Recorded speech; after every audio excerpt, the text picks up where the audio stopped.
Good evening, everyone. So right about now, we're actually with one of the top contenders of Binibining Pilipinas 2011, and we are privileged to have with us Miss Patricia Tumulak. Good evening, Patty. Good evening, Sir Ollie. Okay, Patty, for the benefit of our viewers, would like to ask you more about yourself. So could you please tell us something more about yourself?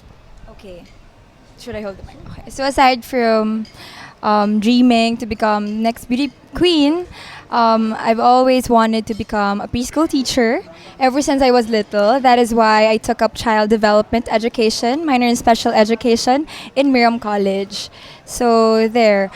It has always been, I have a soft spot for children and I can easily get along with other people, like what I've said, most especially with kids. And maybe because of my bubbly and humorous personality. So there. So my province, my mother is from Bacolod and my dad is from Cebu. And I'm a perfect blend of Filipina, Japanese, and Spanish blood. So there. Okay, thank you. And for right about now, we'd like to ask you, what about the hobbies during your leisure time? What are the things that you're actually doing? I work out, or I spend my most of the time I stay at home. So I spend my time with my brother since I'm a preschool teacher and I wasn't able to apply my teaching career now. So I've been tutoring my younger siblings and even parang sideline ng pagdadrive, driver na rin. So there. Or spending time with my family, watching DVDs, the usual, or going out, dining out, tapos traveling. I also love traveling and I'm into photography also. Okay, you mentioned a while ago that you're actually also into traveling. So could you cite a few places that you find so memorable, and could you tell us something special about that place? I love to travel a lot, but since my sister is working abroad, she's a nurse in Connecticut, I've been to New York, Connecticut, New Jersey, Boston. Well, magkakatabi lang naman siya. And then Hong Kong last year for vacation with my family. So, there. Okay, so at this moment, we'd like to ask you about your past pageant experience. So I believe that all pageant fans are aware that you joined a previous national pageant. So what do you think about this? Would this be an edge for you, joining Binibining Pilipinas, that you've actually experienced a pageant before, which is also of national level? Definitely a big help for me, especially in this pageant, since it's going to be a formidable competition since each and every one of us has really beauty and everything na parang it's really hard to stand out in this year's batch. So apart from my previous experience, I think that would be my edge. So since dun nga po sa pageant ko before, since I've joined a lot of national pageants, so one of my edge there is I was able to, I guess, to withstand pressure and stress during the pageant itself. So, and that helped me to become a better person, as well as my level of maturity it increased, and how to deal with other people, most especially socializing, since you're gonna be, most of the time you're gonna talk to a lot of people. So it's how you inspire them through your words and actions, not just beauty. So there. All right, so a while ago you mentioned that you are actually one-fourth Japanese. Is there an instance during the past that you experienced racism, for example, in a foreign place that you've been into? Luckily, I haven't experienced those kind of things or issues. Actually, yung sister ko, she has so many friends, mga Latinas, as in, I don't want to say the other word, pero mga Black Americans and whatsoever.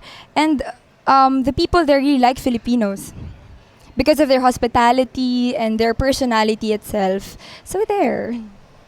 Okay, so finally 2011 is here, and a lot of people actually expected you to be one of the top contenders. So what made you decide to join Binibining Pilipinas and finally come out in the open?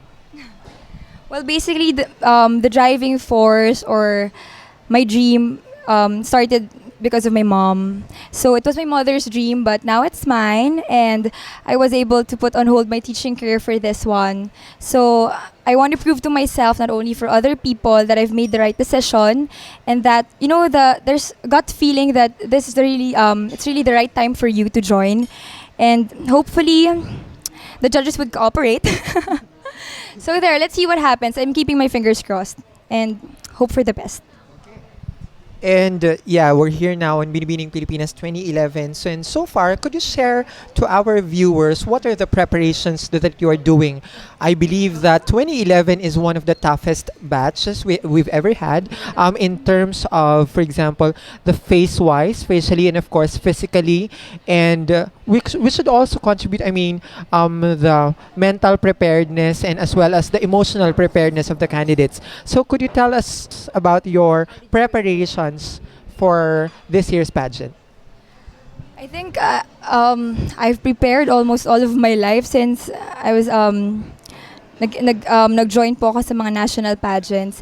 Basically, my preparations, it has always been my dream to join Binibining Pilipinas. And one of the stepping stones there is joining other national pageants. So that gave me enough experience to become a better and stronger person, as well as to boost out my confidence and to unleash the beauty queen in me. So there, so preparation, mostly exercise. I really have a big appetite, a voracious appetite. So I was able to kick the habit of eating fast food. Well, in moderation na lang ngayon. I still eat what I want, but in moderation. And then, aside from exercising, syempre it connects to having a healthy lifestyle. So, gain enough, kailangan sleep, tapos beauty rest, other beauty regimens, and then aside from physical, more on mental ako eh. Since I do have a positive outlook in life, I'm a very optimistic person. So, I surround myself to positive people. Siguro that's my secret. And if there are negative things or issues or whatever, I change it to positive and just sometimes laugh about it or just pray na lang po. So that's the secret. That's my secret.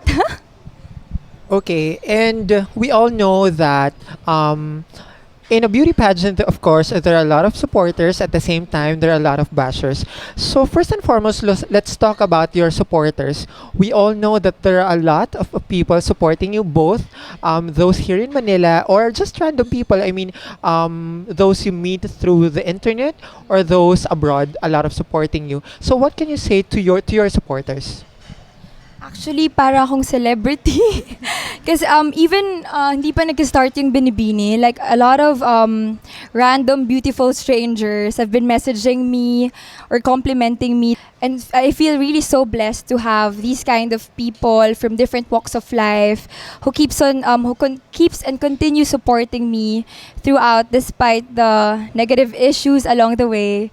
So they're one of the reasons why that what keeps me going from this pageant and they give me more determination and strength to withstand pressure and issues as well. So they really play a major role in this pageant. So maraming salamat po sa mga supporters. So there. And since you've mentioned a while ago negativities along the way, we all know that in a pageant world, you cannot please everybody. And so what can you say about your bashers? Siguro, since I really have a headstrong personality and having a positive outlook in life, I consider them not as detractors or what do you call this, bashers. I even call them gravities, the one who keeps on pulling me down.